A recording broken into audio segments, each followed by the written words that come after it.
Thank you very much. It's a pleasure to be in Krakow for the first time. So, as we said, my lab is really interested in many different things, but mainly our main focus has been, over the years, chronic pain, trying to understand what happens in chronic pain condition, how is the central nervous system adapting to injury or an imbalance in sensory input, transforms itself such that hypersensitivity to pain hypersensitivity or even abnormal pain sensation to something that shouldn't be painful sort of develops over time. So we've been interested in trying basically to figure out what changes in the brain after an injury to the nervous system. And a lot of it, that what I will talk about today, is all revolves around this story that we've developed over the years of an imbalance in the control of chloride inside nerve cells. Mainly because it's showing you that we made this original basic finding, and then I want to give you an idea of what are the lessons for therapeutics once you've made a discovery like that.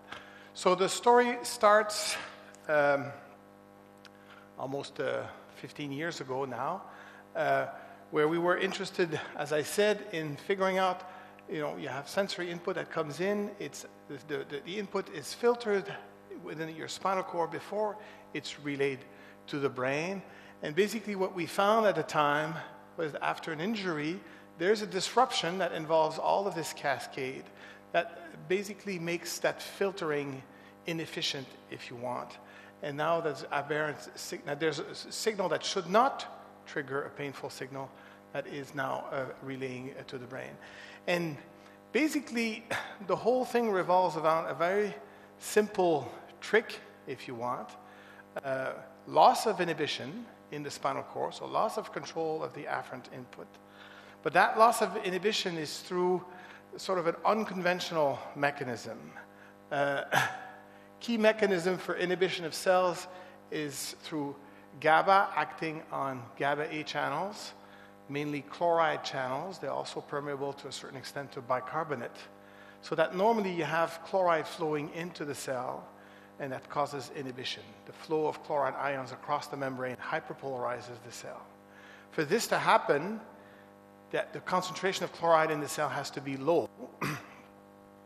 And what maintains that concentration low is this other culprit here, a transporter, a co-transporter, the potassium chloride transporter that actually uses the potassium gradient to pump chloride outside of the cell, such that a chloride ion and a potassium ion are both leaving the cell at the same time.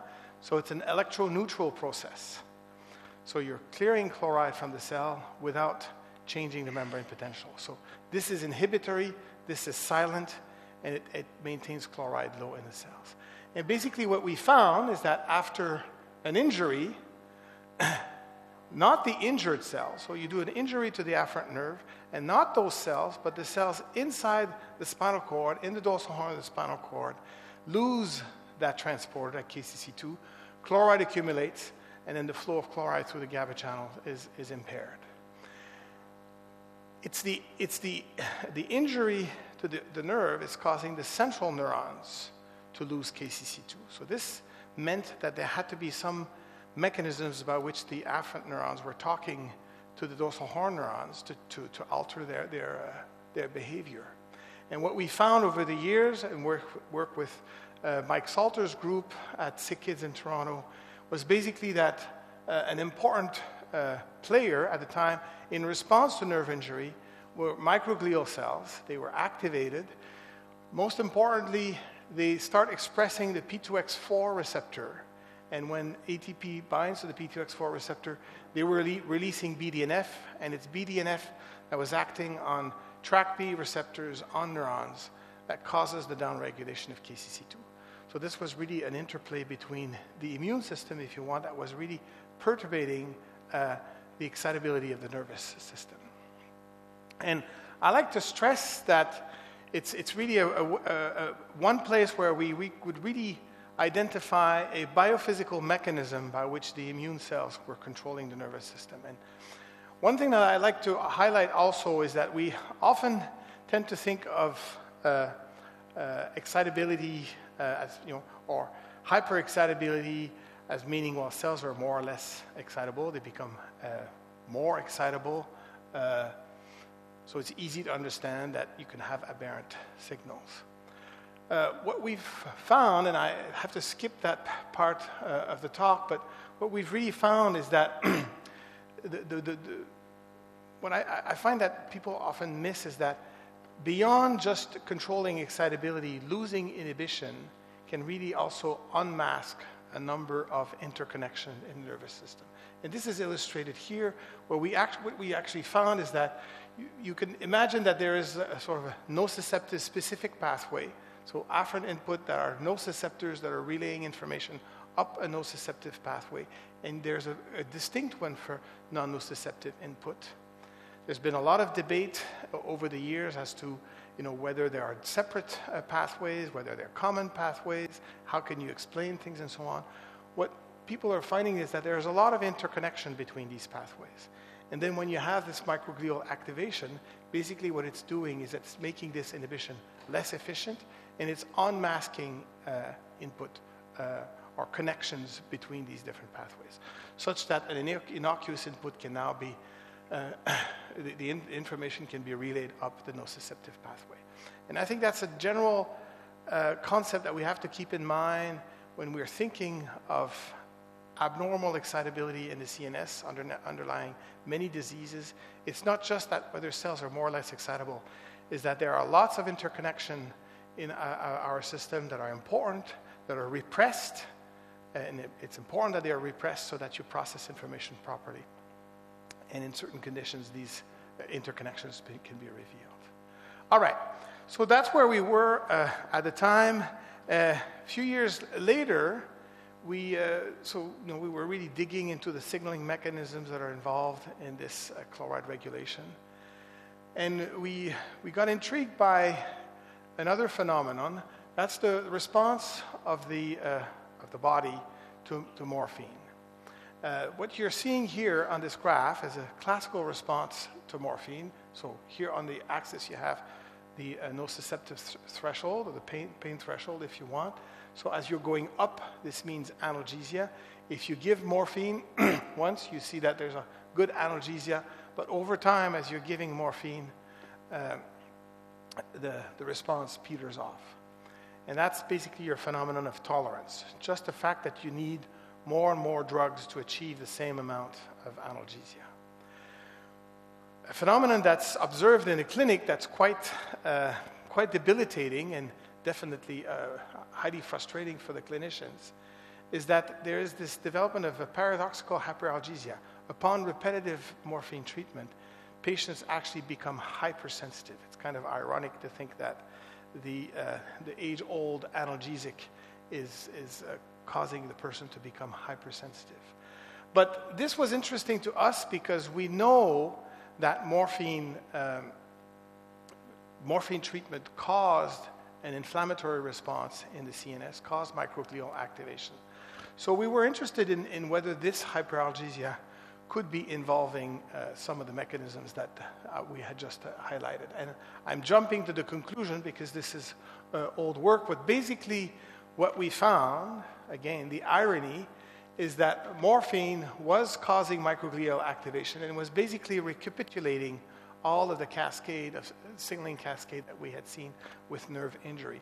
Microglial cells expressing P2X4 receptor and morphine acting on them, causing the release of BDNF and then the downregulation of KCC2. And it's attempting to make the connection between the fact that neuropathic pain patients are often the most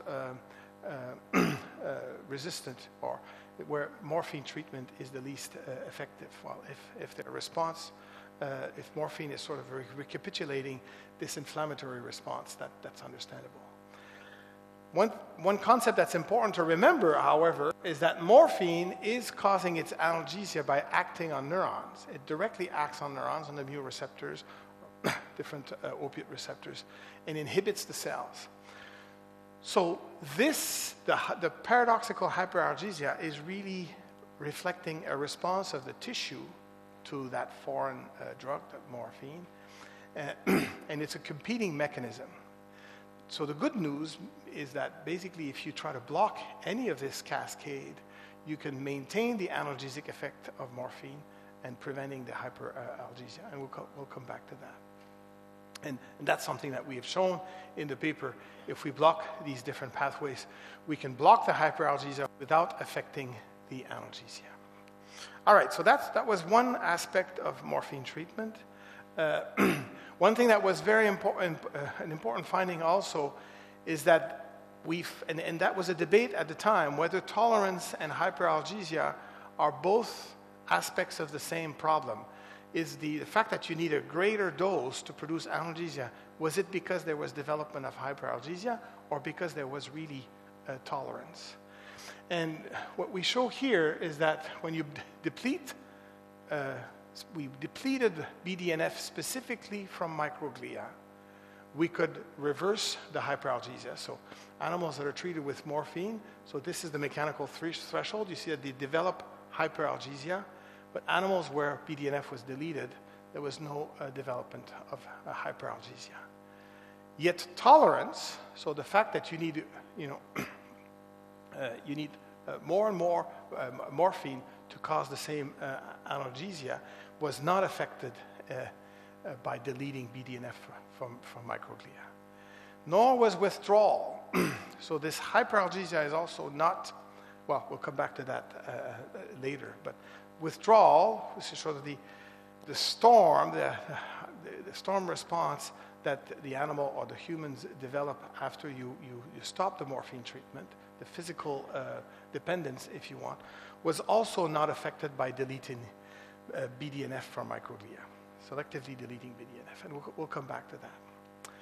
Another observation that was quite interesting, so we had just made this finding about chloride, and then there was the whole morphine-induced chloride dysregulation. At the time that we made our original finding, work from Derek van der Koy's lab had also sort of uncovered another place where chloride dysregulation could be underlying pathological phenomena, and that's the dependence that you develop upon repeated morphine treatment. So this is again an animal model. What they do is they give repeated morphine over time, and what you find is that the hedonic response to morphine disappears over time. It becomes blunted. And they thought that this was due to a perturbation of the reward pathway in the ventral tegmental area. And basically what they found in that case is when they went down and they recorded from inhibitory neurons, so this is always confusing because GABA is acting on cells to cause inhibition, and the inhibitory neurons that receive also GABAergic input, there was loss of inhibition onto these cells. So here's mucimol acting on GABA-A receptor. This is firing of inhibitory neurons in vivo. You see beautiful inhibition. And after the animal is in an opiate withdrawn state, there was loss of that inhibition. If anything, mucimol was causing a slight excitation. So we were interested in knowing again if it was the same cascade of events that we saw. This is work that we did with Kathy Kahl, Anna Taylor in Kathy's lab. Basically what Anna showed is that indeed in the ventral tegmental area, there was activation of microglia in response to chronic morphine treatment. Then the other thing that Anna found, and so I skipped there, but we saw a blunting of the morphine response over time with a repeated morphine. But what Anna also found is that after nerve injury, the animals also lost the hedonic response to morphine. Here is actually a measurement of dopamine release. So Anna is recording dopamine release in the accumbens, coming from the VTA, dopaminergic neurons coming from the VTA. What you see here is you give morphine, and when the curve is going up like that, that's reflecting dopamine release. But the flat line here is actually in animals with nerve injury. So chronic pain was causing perturbation of the reward pathway so that the animals became, or the hedonic response to morphine was lost. And then we went in to dig a little more.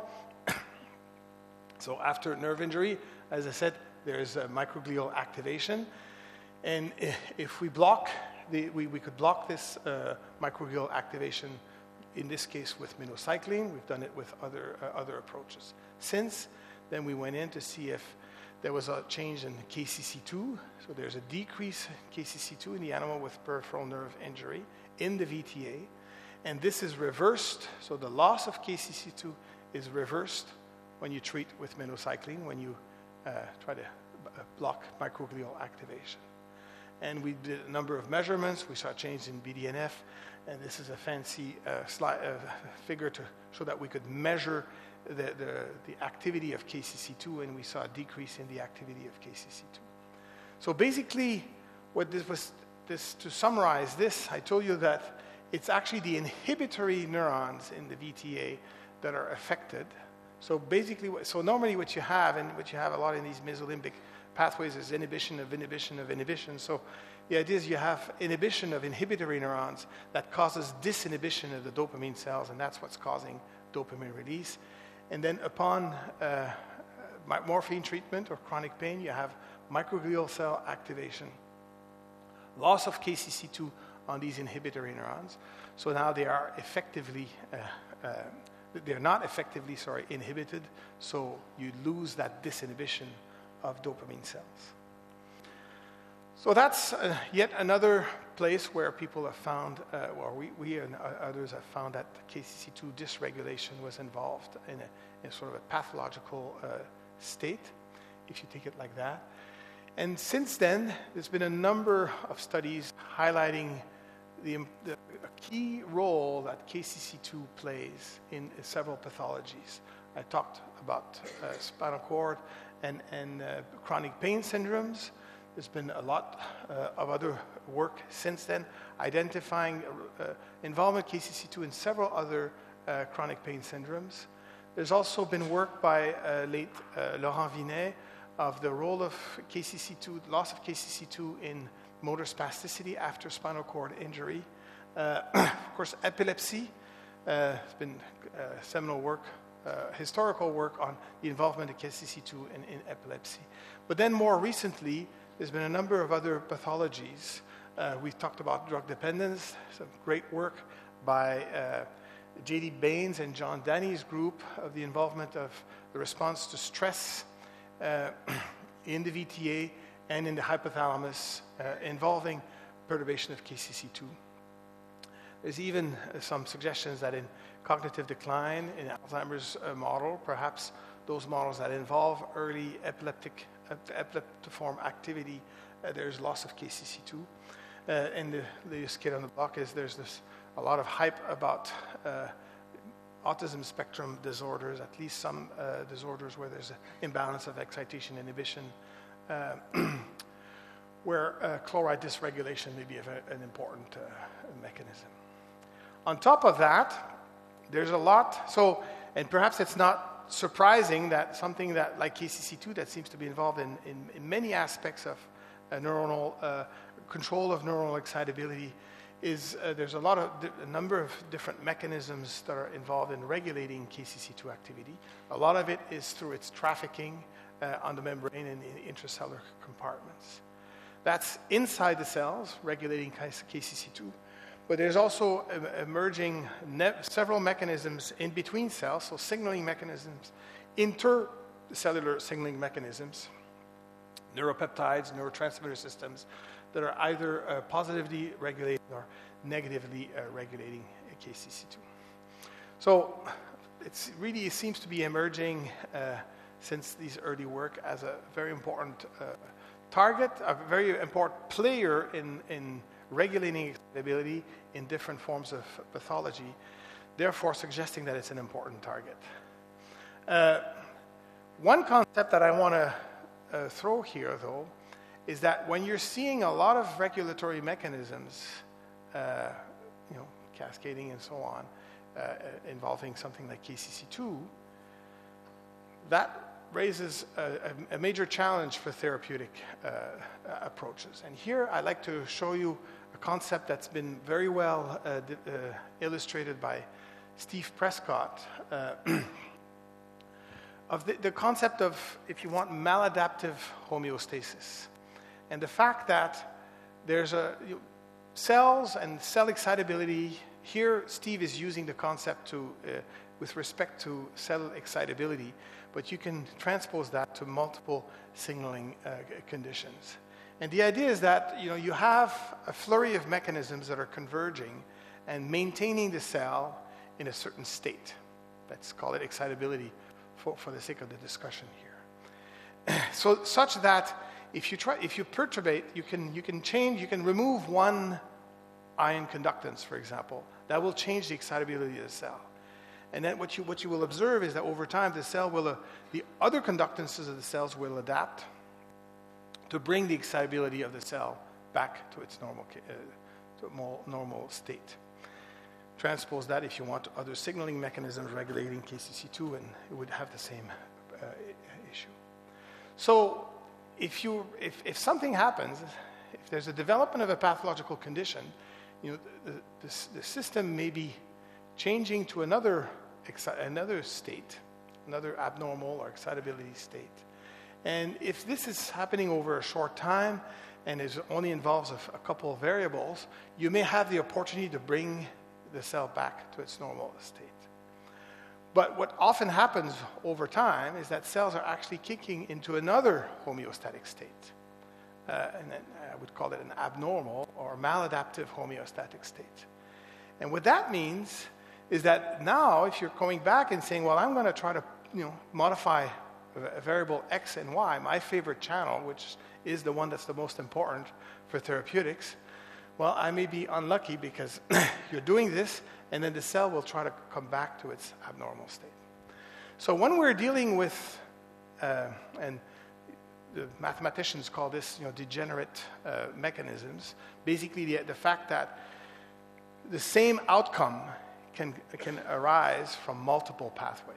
So if you're trying to dissect or interfere with the system is still going to be adapting to what you're trying to do, and you won't be able to treat. I think that's a very important concept to keep in mind that we all are facing when we're trying to develop therapeutics. So to illustrate to you one place where we've stumbled into this is with this famous issue. Are boys the same as girls? And of course in neuroscience, this is, and it's kind of ironic that the field of neuroscience is slowly coming to realize that there are many differences between men and women. One finding that was very provocative came from Jeff Mogul's lab. Jeff has been very involved and very engaged in this question of whether there are sex differences, and the fact that in many of the experiments that we're doing, we're conducting them in males just because it's allegedly simpler to work on male animals. Here they asked the question, well, is this cascade of event and this mechanism that you discovered, is it really relevant for females? So they asked first, is the microglial activation happening in males and females? So what you're seeing here is a spinal section here, tissue section. In red here you see the microglia revealed with IB1 staining, activation of microglia, simple proxy of activation. And you see that in females there's as good activation of microglia in the spinal cord. So you have to imagine there's a nerve here coming in, and there's activation of microglia here in the spinal cord after injury. Same activation of microglia in males and females. But then when they went in and said, okay, so let's try to ablate the microglia to see if we can reverse the hypersensitivity. So here we have the withdrawal threshold. So as you're going down, this is pain hypersensitivity. So we cause nerve injury, the animals become hypersensitive. And then they treated the animal, we treated the spinal cord with saccharin targeted directly to microglia using attaching it to MAC1, to the MAC1 antibody. So that saproprin would only go into the microglia and kill them. And when they did this in males, it certainly reversed the hypersensitivity, but the green line, the flat line, is females. So it was not effective in females. So they dug a little further in, and their working hypothesis, Jeff's working hypothesis, is that in females, there's definitely, we know that there are differences in the immune system between males and females. And they think that it's the T cells that are important for mediating the neuroimmune interaction involved in the hypersensitivity. But that's still early stages. But then, of course, for us, that was disruptive, because what we said is our KCC2 mechanism that is downstream from the microglia still involved in males and females.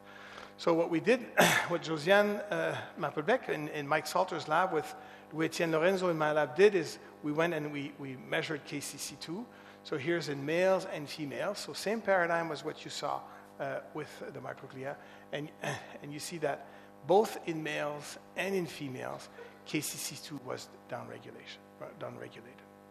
So that's suggesting basically that what you have is you sort of have a divergence of mechanisms that you could imagine that, following the insult and several different signaling or mechanisms can be involved.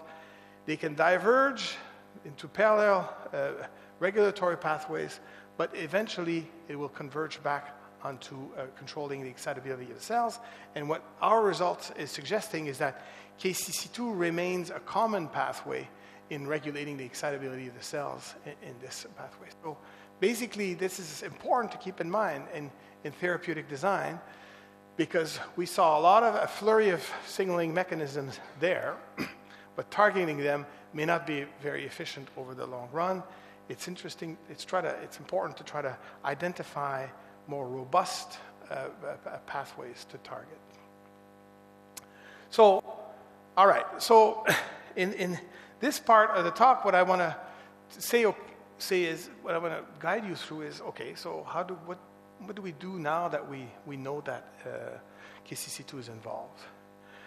Haven't I just told you basically that through KCC2 you have a change in excitability of the cells, or you have a loss of inhibition? So if it's loss of inhibition, well, just let's try to restore inhibition. And does it really matter which mechanism it's going through? To address this, I'm going to turn to I'm going to add here another element in our analysis, and that's using modeling, because understanding the regulation of ions in cells, especially in their different compartments, is something that's not easy. If you want to really try to make predictions as to what happens if you perturb the transport of chloride in cells, reverting to modeling is quite important. And here, Nicolas Doyon in my lab, mathematician, added to, so what you have here is sort of a depiction of a classical modeling that we do on cells. We can do these cable modeling of cells, reconstituting conductances on different compartments of the cells, and then adding all of those together and see how the cell is going to ask questions of how the cell is going to integrate information.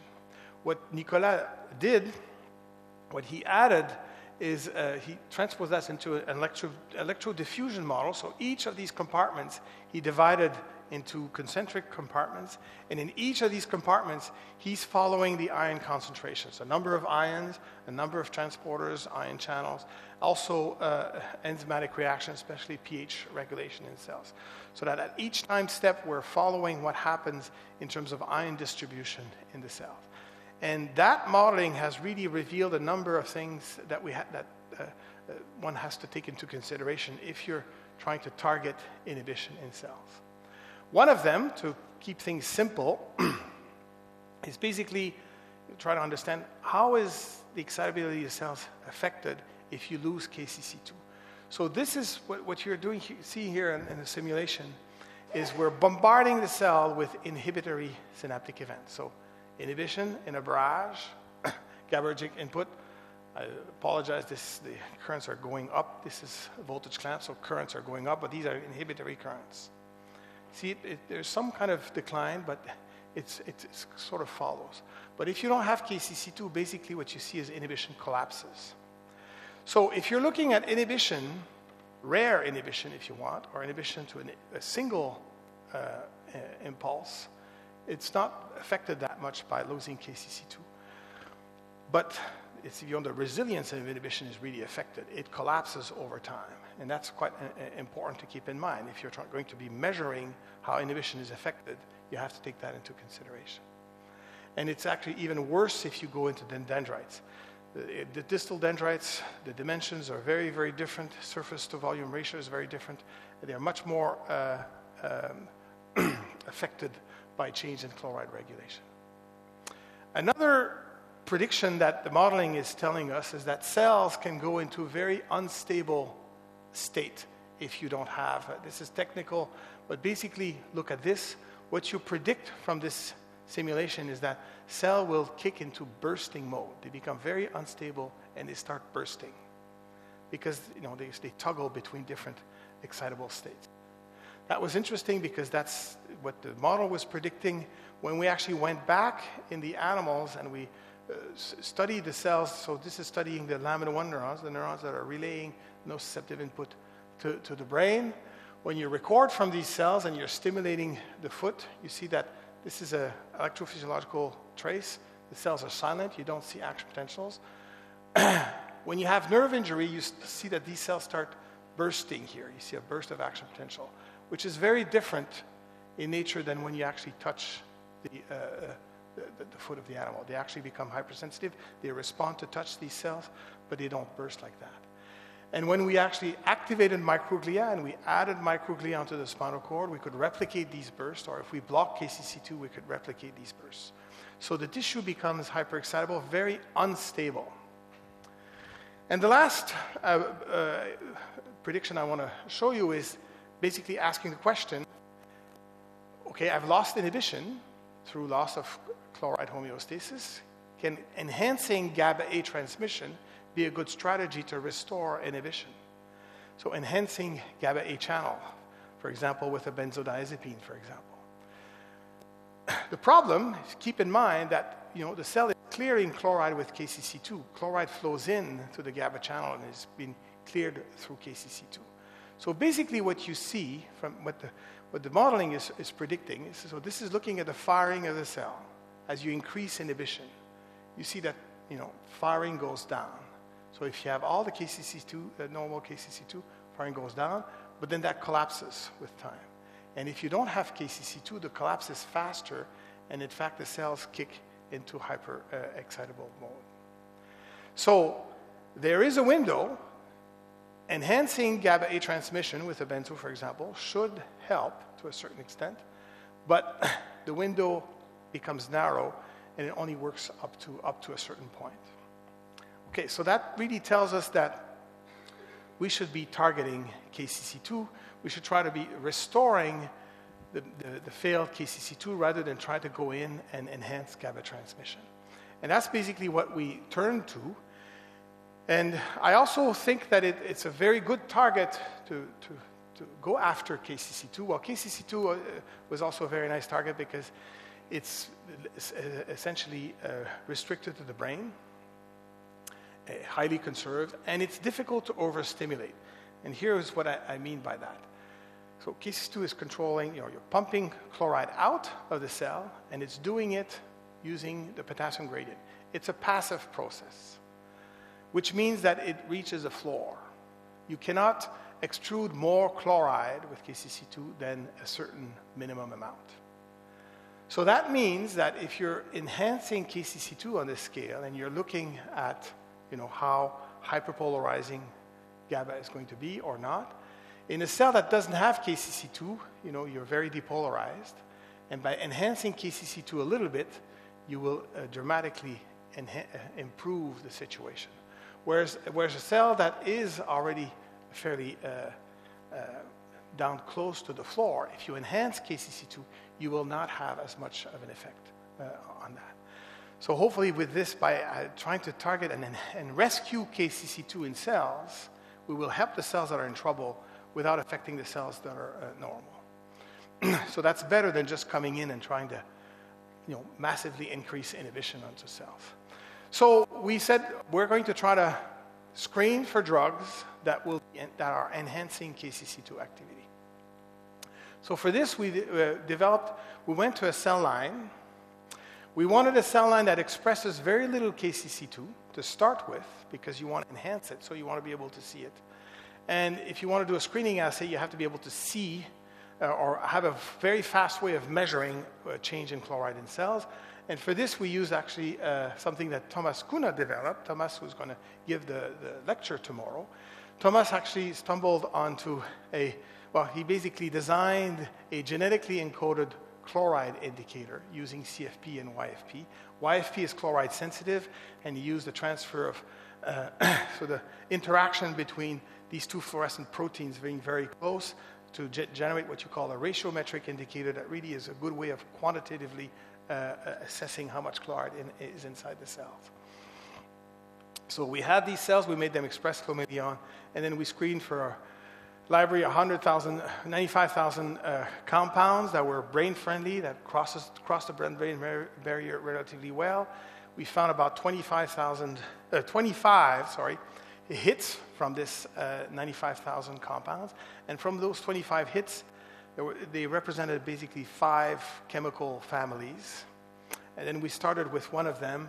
And Martin Gagnon and Jeff Kuhl, my former students and postdoc, they founded a startup. And with Giorgio Attardo, a medicinal chemist, they basically improve.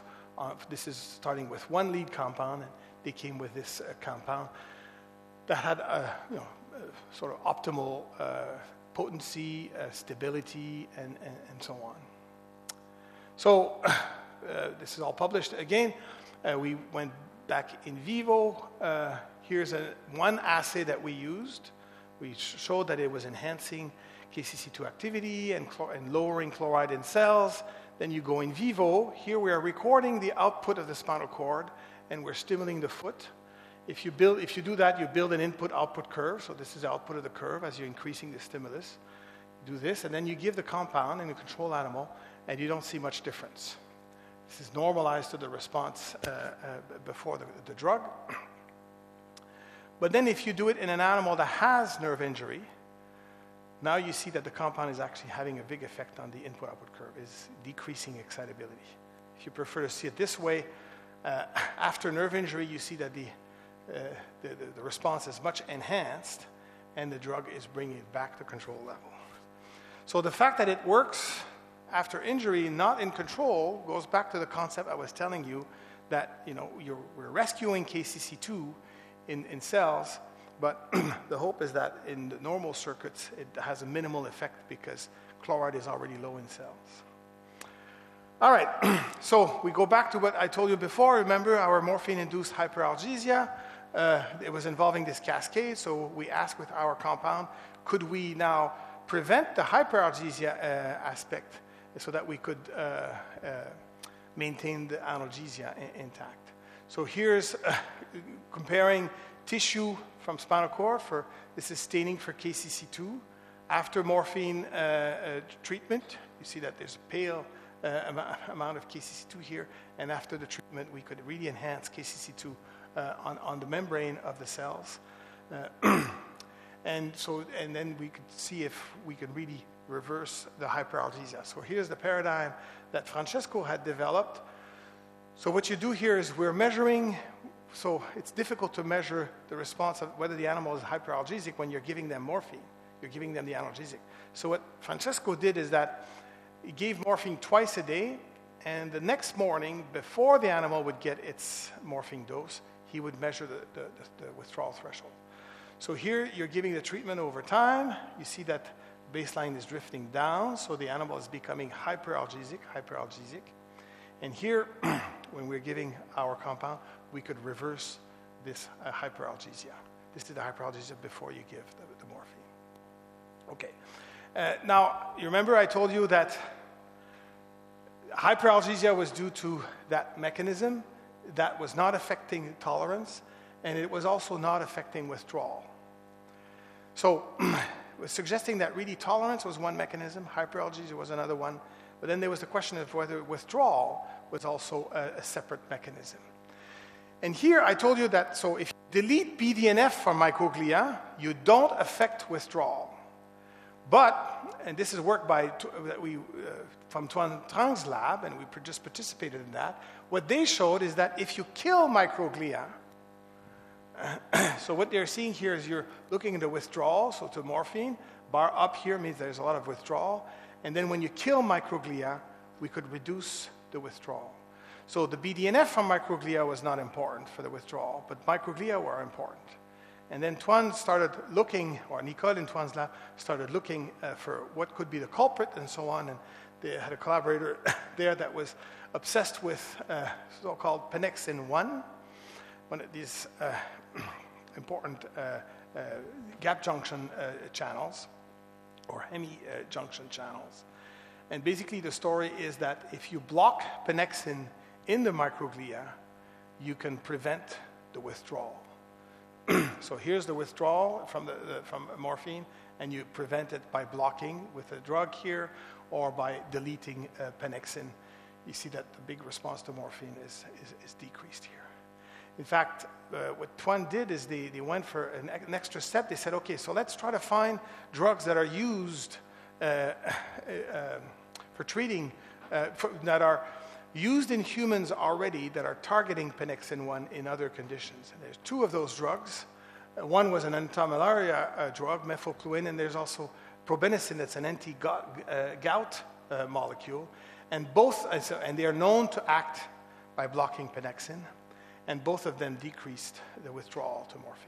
So that was interesting because it was right away going for a drug that's already approved for human use, so that's hopefully going to accelerate translation for therapeutics. So just to summarize this concept there with respect to morphine, we have morphine acting on neurons. There's tolerance, the adaptive response of cells, likely through pharmacodynamic responses, receptor downregulation and whatnot. There's that bloody tolerance. But then there's these two other categories, which I like to call sort of like an allergic response of the tissue. So it's a response of the tissue, a reaction of the tissue to your morphine. In one case, you have this microglial activation, but with P2X4 BDNF causing KCC2 downregulation and hyperexcitability. Whereas in the other case, you have, again, microglial activation, but now it's pannexin 1, P2X4 causing pannexin 1 perturbation, and that's responsible for the withdrawal. But in both of these cases, I remind you that morphine is causing its analgesia by acting directly on neurons. So that's where identifying these mechanisms was really interesting, because you can envisage blocking these culprits to remove the maladaptive response of the tissue to morphine and preserve its analgesia. And maybe the last quick thing here, coming back to what I told you about the adaptive response to repetitive stimulation. Remember when I told you that if you look at sustained inhibition, it collapses when you have reduced KCC2 expression. We actually found the same thing in neurons. Neurons that have little KCC2, you see a very prominent decrease in the maintenance of the inhibition when you bombard the cells with iPSPs. And then the irony is, if you try to enhance inhibition with diazepam, with a benzodiazepine, well, that's going to enhance GABA-A receptor activity. By enhancing GABA-A receptor activity, it will cause more chloride accumulation in cells. So actually what we found is that cells that already had a deficit in chloride extrusion, if you gave them benzodiazepine, so this is how the inhibition collapses over time, and you give them a benzodiazepine and it collapses even further.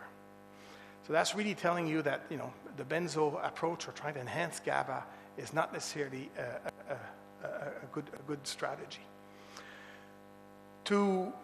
This assay, or this response, is something that John Danny's group has used to actually probe, using our compounds, enhancing KCC2, to look at, remember I told you about the morphine-induced perturbation of the reward pathway and the chronic pain-induced perturbation of reward pathways. what Danny's group has been looking at is stress-induced alcohol abuse. So stressed animals, you put them in these behavioral tests and they keep consuming alcohol and so on. Also nicotine during adolescent development causes also enhanced alcohol use. So you see stress here, the animals are enhancing their alcohol consumption in these two conditions. They went back in the VTA and they actually showed that there was, as I've shown you before, that there is perturbation in chloride homeostasis. When they look at the responses to GABA, here you actually measure where they reverse. This is a technical trick to really see what you're seeing here is this dot being a lot more depolarized here is telling us that we've lost hyperpolarizing power of GABA, which cause chloride accumulation in the cells. And you remember I showed you this graph, so we see when you have poor chloride extrusion, you see that the inhibition collapses. So they use that assay in the VTA in inhibitory neurons to really highlight that there was a loss of chloride homeostasis. And then what they do is they used our compound, so this is the collapse in the control condition, and when they used our KCC2 rescuing compound, they could reverse that collapse. So they could enhance chloride transport. And when they did that, and when they went for behavioral testing, they showed that they could decrease alcohol self-administration by rescuing KCC2. So all of these are sort of pointing to the fact that there's an interest in trying to restore KCC2 for therapeutic purposes. And the last couple of slides I want to show you is to illustrate to you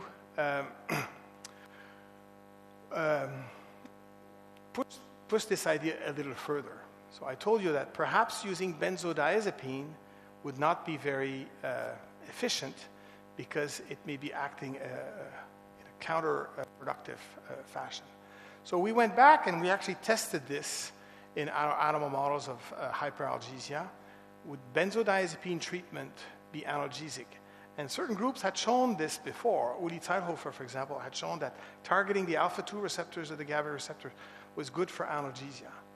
And so we went back and we did the same experiment, and what you're looking at here is the amount of analgesia against the drug of the benzoagonist, and you see that we can produce nice analgesia. Remember my graph, though, I told you that if you keep pushing it too far, then chloride may collapse. And that's what happens if you go further up in doses. The analgesia actually collapses. And if you remember that graph I showed you, this is basically, we think, the result of what's illustrated here.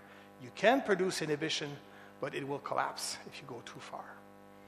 So then we said, okay, so that means that maybe that part, that inefficient part of using benzodiazepine could be rescued by enhancing KCC2.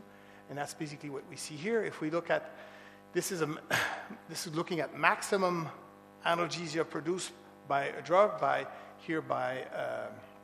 the benzo, here by our compound, and when you add the two compounds together, you could really produce supra-maximal analgesia.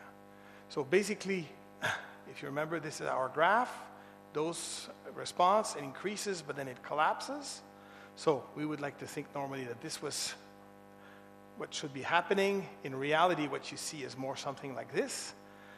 So if you actually try to, instead of just modeling it as a simple dose response curve, if you hypothesize that there are two competing mechanisms, enhancing GABA-A transmission, but then collapse of chloride, and you incorporate those two mechanisms into your fitting routine, then you basically see that. So this is the curve that you expect if you did not have a collapse in chloride, so a nice dose response curve. And this point is this point here, versus the collapse here that's modeled here by this down curve.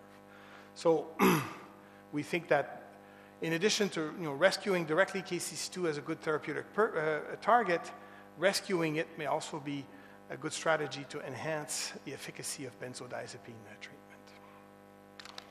And I don't know if I have 1 minute left. So we developed these compounds, and we keep pursuing it. The problem with developing compounds like that and so we're looking for compounds that lower chloride. And then we went in and we think they enhance KCC2, and that's great. But we still don't know very much how the compounds work. So we may hit situations where they had other side effects. So far, we haven't seen any major side effects with our compounds. They had pharmacokinetic issues and so on, so that's why they're not going to be the clinical candidate. Another generation probably will. But in an effort to try to develop more and more specific drugs, one strategy is to, and I told you that KCC2 regulation is very much through its trafficking inside cells. So with Melanie Woodin, we said, well, let's try, or it's really Melanie's work. She said, well, let's try to find all of the partners that KCC2 interacts with. And this is the result of that study that was conducted. It's all in eLife. And basically, what came out of that collaboration is the KCC2 interactome. So all of the molecules that are interacting with KCC2. And then what you can do is you can say, well, are some of these partners actually causing a downregulation of KCC2 in normal conditions? Are they playing a role in removing KCC2 from the membrane? And if they are, then we could try to target those to prevent that downregulation. So here's one example, one proof of principle. There's this Paxin-1 interacting with KCC2, Paxin involved in endocytosis, and so on. And basically, what we found, if you overexpress Paxin-1, so the red staining here is for KCC2. You see that when you overexpress Paxin-1, you basically lose all of the KCC2. And if we block Paxin-1, we could really enhance KCC2 onto the membrane versus that. And we could also affect the reversal potential of the cells. So now what we're trying to do with Melanie and someone else, Philip Kim, is saying, okay, so we have some interactors that are maybe interesting targets. Let's try to develop peptides that will interfere with that interaction so that that interacting protein will not affect KCC2 anymore. It's a much more specific strategy than trying to block Paxin-1, which is involved in tons of other things. We just want to block the interaction between Paxin-1 and KCC2. So we're going through a major screening assay, and Philip Kim developing a number of these interacting peptides and then testing them. And here's an example of one of those interacting peptide against KCC2, and it had very promising. It was very promising. All right, that's enough for tonight. Thanks very much.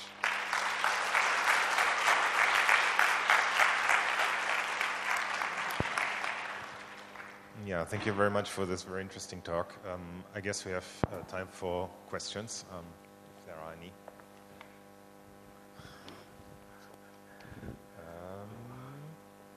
You. So I was wondering, you mentioned about the morphine action on microglia, and the phenotypes you presented are still quite restricted, like you don't have a vision loss or something, right? You don't have a vision loss. I mean, is there a differential distribution of ME receptor in microglia across the brain? Okay, so are you asking whether the mu receptors are on the microglia or not? Yeah, from what you showed, it seemed they are. Well, yeah. In our hands, we definitely saw that.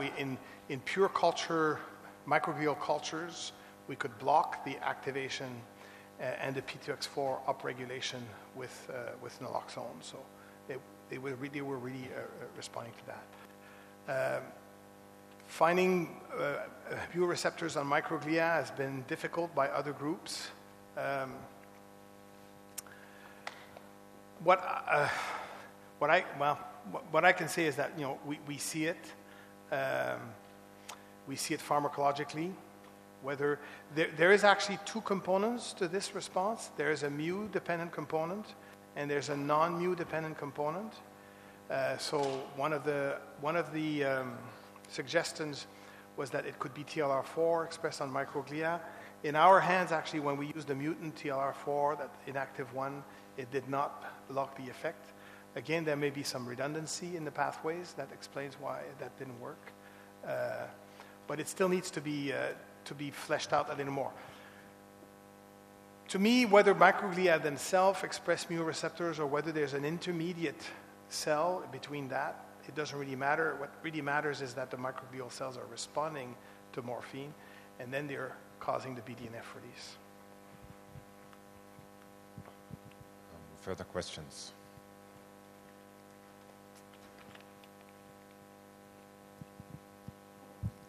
So you propose that enhancing the KCC2 activity is basically helping the cell to keep the chloride gradient up. On the other hand, if you overdo, you might pump out the chloride faster than the GABA receptors can let it in. If it's in a way, could that be a limiting breaking point for what you want to do? Yeah, well, good point. The kinetics of KCC2 compared to the ion channels are much slower. So you would not be able to.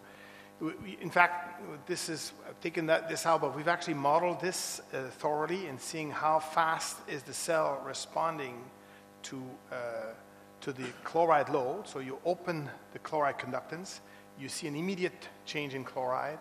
KCC2 is a little slower, and it restores the chloride. What's interesting is that if you decrease KCC2, that slows even more the restoration of chloride. So that actually introduces a delay, if you want, in the response of the cell. And it decreases, it sort of incorporates a filter in the system. The system is not able to respond as fast to very rapid inhibition. So you actually lose you lose the quality of certain quality of information processing. So, if anything, actually, what you want is KCC2 to be, heavy there to really restore very fast chloride, but it'll never do it faster than GABA A does it.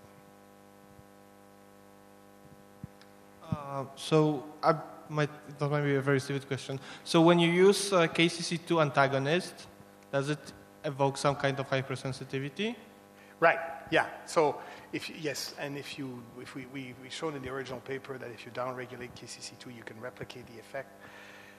And for example, with the perturbation of the reward pathway, what Kathy Cal showed is if you perfuse furosemide locally in the VTA, you replicate the blunting of the morphine response. So all of these mechanisms, we were able to replicate them by blocking KCC2. Yeah, good point. Just don't have time to go through this. I also have a question. So you suggested that KCC2 is also involved in several other diseases like Alzheimer-like diseases, and those have in part very different phenotypes. Their diagnosis is different, their progression is different. How does it translate to treatment strategies? Maybe you can elaborate on that. Our take in this, and it's probably true for autism spectrum disorders as well, and Alzheimer's, it's probably, we would think that the loss of KCC2 would be relevant to those syndromes that involve loss of inhibition or imbalance between excitation and inhibition. And there are certain cases with Alzheimer's models where people have seen loss of inhibition, local loss of inhibition. Arthur Connors had a nice paper where he showed that in one of his models, just around plaques, there was loss of inhibition, GABAergic inhibition there. So the models that involve that would be probably good places to target KCC2. But the etiology is very, very diverse, as you said. And that's where it's another good example where it would be very interesting to develop ways of measuring whether chloride dysregulation is involved in certain syndromes for better targeted treatment. And same thing for autism spectrum disorders. It's a very broad family of disorders. There are cases, for example, of paradoxical response to benzodiazepines in autistic kids. These may be the ones that would benefit from rescuing KCC2.